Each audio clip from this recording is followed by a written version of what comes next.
Hi, I'm Sharon Boller, President of Bottom Line Performance. Today's podcast is going to be about distance learning.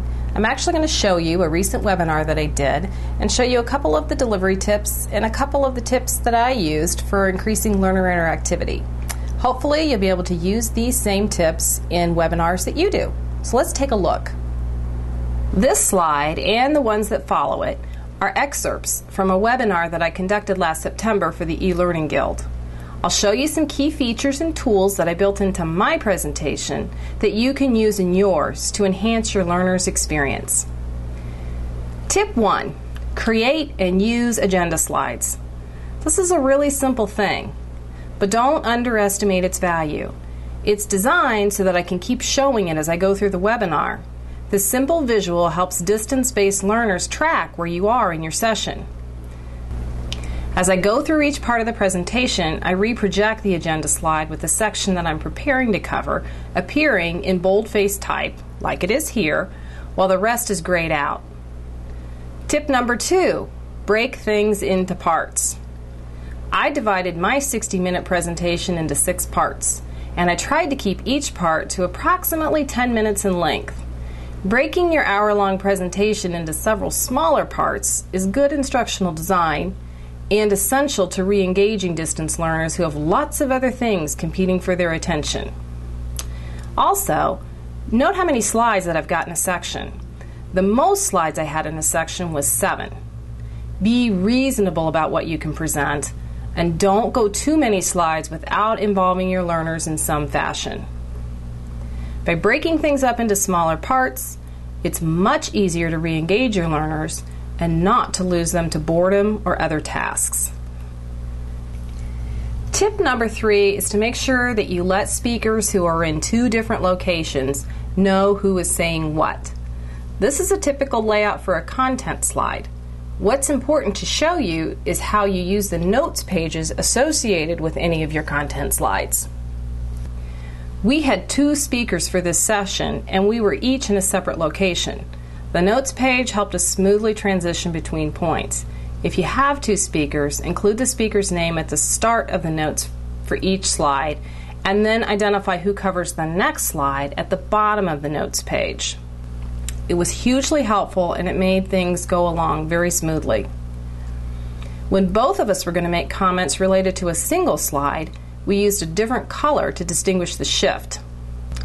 On this slide, I covered the first 5 bullets, and my co-speaker Dawn talked to the last question. Tip number 4, use polls and chats to help engage learners and to learn more about them.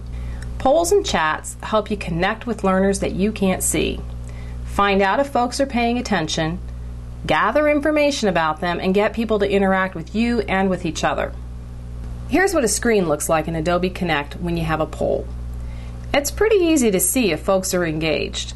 The poll will change dynamically as people respond. I had 35 attendees in my session at this point, so I can see from looking at this that I'm still waiting for about half the group to respond to my question. Be warned when you're using polls. You don't want to go poll crazy. Limit the polling questions you use at any one time to no more than 3 or 4. If you go much past that, folks are going to get kind of tired of voting or responding. Chats are another great interaction option, and unlike polls, they allow idea sharing and open-ended responses. If you want to encourage lots of ideas, have participants respond in the chat window. Tip number 5, send them out to look at and evaluate stuff.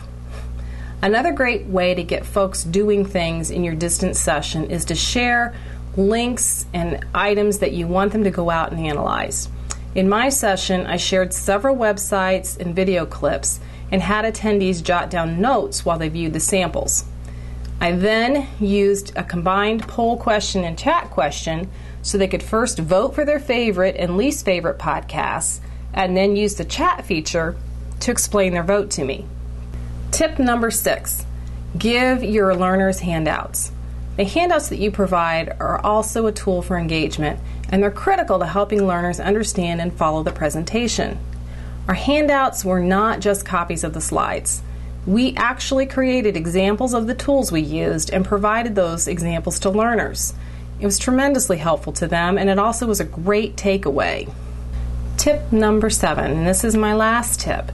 Give learners a way to follow up. At the end of any webinar or online learning event, make sure that you give learners a way to get in touch with you.